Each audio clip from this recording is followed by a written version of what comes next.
K V Ashwathnarayan, Karnataka ರಾಜ್ಯ ಅಭಿಯೋಜನಾಧಿಕಾರಿಗಳ ಸಂಘದ ಅಧ್ಯಕ್ಷರು.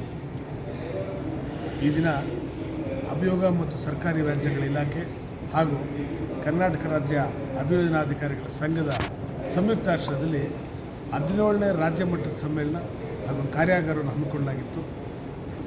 ನಮ್ಮ ರಾಜ್ಯದ ಗೌರವಾನ್ವಿತ ಮುಖ್ಯಮಂತ್ರಿಗಳಾದಂಥ ಶ್ರೀ ಸಿದ್ದರಾಮಯ್ಯನವರಿಂದ ಈ ಕಾರ್ಯಕ್ರಮವನ್ನು ಉದ್ಘಾಟಿಸಲಾಗಿತ್ತು ಹಾಗೂ ಸಮಾರಂಭದ ಅಧ್ಯಕ್ಷತೆಯನ್ನು ಮಾನ್ಯ ಗೃಹ ಮಂತ್ರಿಗಳಾದಂಥ ಡಾಕ್ಟರ್ ಜಿ ಪರಮೇಶ್ವರ್ ವಹಿಸಿದ್ದು, ಮುಖ್ಯ ಅತಿಥಿಗಳಾಗಿ ಕಾನೂನು ಹಾಗೂ ಸಂಸದೀಯ ವ್ಯವಹಾರಗಳ ಸಚಿವರಾದಂಥ ಶ್ರೀ ಎಚ್ ಕೆ ಪಾಟೀಲ್ರವರು ಹಾಗೂ ಹೈಕೋರ್ಟ್ ಗೌರವಾನ್ವಿತ ನ್ಯಾಯಮೂರ್ತಿಗಳಾದಂಥ ಶ್ರೀ ಎಚ್ ಪಿ ಸಂದೇಶ್ ಅವರು ವಹಿಸಿದ್ದು, ಸದರಿ ವೇದಿಕೆಯಲ್ಲಿ ಸರ್ಕಾರದ ಅಪರ ಮುಖ್ಯ ಕಾರ್ಯದರ್ಶಿಗಳಾದಂತಹ ಶ್ರೀ ತುಷಾರ್ ಗಿರಿನಾಥ್ IAS ರವರು ಹಾಗೂ ಕರ್ನಾಟಕ ರಾಜ್ಯ police DG and IGP police ಮಹಾನಿರ್ದೇಶಕರಾದಂಥ ಶ್ರೀ ಡಾಕ್ಟರ್ MS ಸಲೀಮ್ರವರು ಸದರಿ ವೇದಿಕೆಯನ್ನು ಹಂಚಿಕೊಂಡಿದ್ದು, ನಮ್ಮ ಇಲಾಖೆ ಹಾಗೂ ಸಂಘದ ವತಿಯಿಂದ ಇದನ್ನೇ ಕಾರ್ಯಕ್ರಮವನ್ನು ರೂಪಿಸಲಾಗಿತ್ತು. ಸದರಿ ಸಮ್ಮೇಳನದಲ್ಲಿ ಅಭಿಯೋಜನಾಧಿಕಾರಿಗಳ ಸಮಸ್ಯೆಗಳು ಹಾಗೂ ಅಭಿಯೋಜನಾಧಿಕಾರಿಗಳಿಗೆ ಬೇಕಾಗಿರತಕ್ಕಂಥ ಅವಶ್ಯಕತೆಗಳನ್ನು ಮಾನ್ಯ ಸರ್ಕಾರದ ಮಂತ್ರಿಗಳ ಜೊತೆ ಮುಖ್ಯಮಂತ್ರಿಗಳ ಜೊತೆ ಚರ್ಚಿಸಲಾಗಿದ್ದು, ಮಾನ್ಯ ಮುಖ್ಯಮಂತ್ರಿಗಳು ಅಭಿಯೋಜನಾಧಿಕಾರಿಗಳಿಗೆ ಅತ್ಯವಶ್ಯಕವಾಗಿ ಬೇಕಾಗಿರತಕ್ಕಂಥ ಹಾಗೂ ಜ್ಞಾನಾರ್ಜನೆಗೆ ಅವಶ್ಯಕವಾಗಿರತಕ್ಕಂಥ ಅಕಾಡೆಮಿ, ಪ್ರಾಸಿಕ್ಯೂಟರ್ಸ್ ಅಕಾಡೆಮಿ ಮಾಡಿಕೊಳ್ಳುವ ನಿಟ್ಟಿನಲ್ಲಿ ಸರ್ಕಾರದ ಜೊತೆ ಚರ್ಚಿಸಿ ತೀರ್ಮಾನ ತಗೊಳ್ತೀವಿ ಅಂತೇಳಿ ಭರವಸೆ ಕೊಟ್ಟಿದ್ದು ಭಾಳ ಆಶಾದಾಯಕ ಹಾಗೂ ಸಂತೋಷಕರ ಸಂಗತಿಯಾಗಿರುತ್ತದೆ. ಅದೇ ರೀತಿ ಮೊನ್ನೆ ಹೈಕೋರ್ಟ್ ನ್ಯಾಯಮೂರ್ತಿಗಳಾದಂಥ ಎಚ್ ಪಿ ಸಂದೇಶ್ ಸಾಹೇಬರು ಹಾಗೂ ಕಾನೂನು ಮಂತ್ರಿಗಳಾದಂಥ ಎಚ್ ಕೆ ಪಾಟೀಲ್ರವರು ಹಾಗೂ ಗೃಹ ಮಂತ್ರಿಗಳಾದಂಥ ಡಾಕ್ಟರ್ ಜಿ ಪರಮೇಶ್ವರ್ ಅವರು ಸಹ ನಮ್ಮ ಇಲಾಖೆ ಸಮಸ್ಯೆಗಳ ಬಗ್ಗೆ ಮುಕ್ತವಾಗಿ ಆಲಿಸಿ ಸಮಸ್ಯೆಗಳನ್ನು ಪರಿಹಾರ ಮಾಡೋ ನಿಟ್ಟಿನಲ್ಲಿ ಕಾರ್ಯೋನ್ಮುಖರಾಗಿ ಆಗ್ತೀವಿ ಅಂತೇಳಿ ಭರವಸೆ ಇಟ್ಟು ಸದರಿ ಕಾರ್ಯಕ್ರಮವನ್ನು ಬಹಳ ಯಶಸ್ವಿಯಾದ ರೀತಿಯಲ್ಲಿ ಮುನ್ನಡೆಸ್ಕೊಟ್ಟಿದ್ದು, ಬಹಳ ನಮ್ಮ ಸಂಘದ ಪರವಾಗಿ ಮುನ್ನಡೆಸ್ಕೊಟ್ಟಿದ್ದರಿಂದ ಸಂಘದ ಪರವಾಗಿ ಅವರೆಲ್ಲರನ್ನೂ ಸಹ ಅಭಿನಂದಿಸಬೇಕಾಗಿರತಕ್ಕಂಥದ್ದು ನಮ್ಮೆಲ್ಲರ ಕರ್ತವ್ಯವಾಗಿದೆ. ಅಭಿಯೋಜಕರ ಅಕಾಡೆಮಿ ಸ್ಥಾಪನೆ ಮಾಡ್ತೀವಿ ಅಂತೇಳಿ ಇವತ್ತು CM ಭರವಸೆ ಕೊಟ್ಟಿದ್ದಾರೆ. ಮಾಡ್ತೀವಿ, ಅದು ಪರಿಶೀಲಿಸಿ ಮಾಡೋಕ್ಕೆ ಪ್ರಯತ್ನ ಮಾಡ್ತೀವಿ ಅಂತ ಹೇಳಿದ್ದಾರೆ. ಕರೆಕ್ಟ್. ಅಕಾಡೆಮಿ ಮಾಡ್ಕೊಡೋ ನಿಟ್ಟಿನಲ್ಲಿ ಪರಿಶೀಲಿಸಿ ಪ್ರಯತ್ನ ಮಾಡ್ತೀವಿ. ಬೇರೆ ಡಿಮ್ಯಾಂಡ್ಸ್ ಏನಿದ್ರು ಕೂಡ ಅದು ಪರಿಶೀಲಿಸಿ ಮಾಡ್ತೀವಿ ಅಂತ ಹೇಳಿದ್ದಾರೆ. ಸರ್, ಎಲ್ಲ ಜಿಲ್ಲೆಗಳಿಂದ ಬಂದಿದ್ದಾರೆ ಸರ್ ನಿಮ್ಮವರು? ರಾಜ್ಯದ ನಾನಾ ಜಿಲ್ಲೆಗಳಿಂದ ಬಂದಿದೆ ಸರ್. ಎಲ್ಲ ಜಿಲ್ಲೆಗಳಿಂದ ಒಟ್ಟಾರೆ ಬಂದಿದೆ. 500 ಜನ ಅಧಿಕಾರಿಗಳು. Okay sir, thank you. Karnataka ಇನ್ನೊಂದು ಹೇಳಿದರು, ಕರ್ನಾಟಕ ಶಿಕ್ಷೆಯ ಪ್ರಮಾಣ 22% ಮಾತ್ರ ಇದೆ.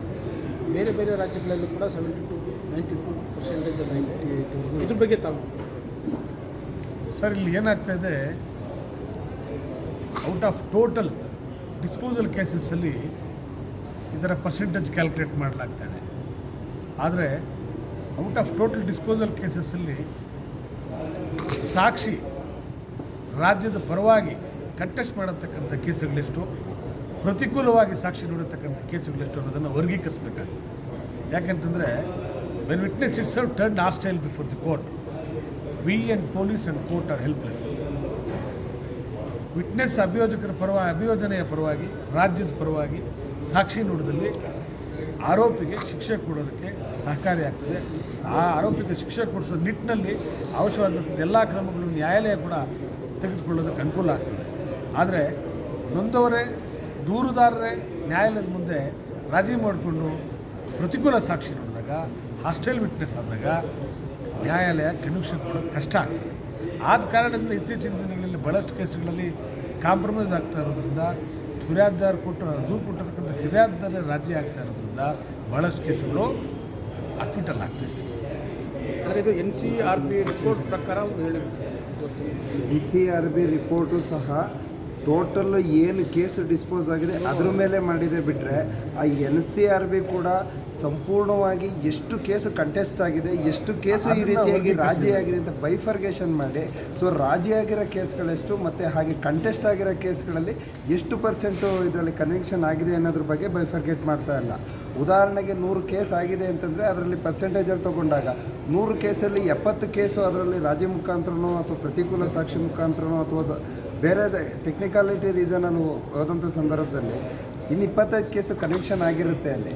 ಸೊ ಅಲ್ಲಿ ಆ ವಿಚಾರಗಳನ್ನ ತಗೊಂಡು ಅಲ್ಲಿ ಮುಖ್ಯವಾಗಿ ಎಷ್ಟು ಸಾಕ್ಷಿಗಳು ಸರ್ಕಾರದ ಪರವಾಗಿ ಪೂರಕವಾಗಿ ನುಡಿದಿದೆ, ಅದರಲ್ಲಿ ಎಷ್ಟು ಕನ್ವಿಕ್ಷನ್ ಆಗಿದೆ ಅಂತ ತೊಗೊಂಡಾಗ ಕನ್ವಿಕ್ಷನ್ ರೇಟು ಇದಾಗುತ್ತೆ. ಯಾಕೆ ಅಂತಂದರೆ ಈಗ ಸಾಕಷ್ಟು ಏನಂದರೆ ರಾಜಿ ಸಂಧಾನದ ಆ ಮೂಲಕ ಒತ್ತು ಕೊಡ್ತಾ ಇರೋದ್ರಿಂದ ಟೋಟಲ್ ಡಿಸ್ಪೋಸಲ್ಲು ಅನ್ನೋದನ್ನು ಕೌಂಟಿಗೆ ಬರುತ್ತೆ.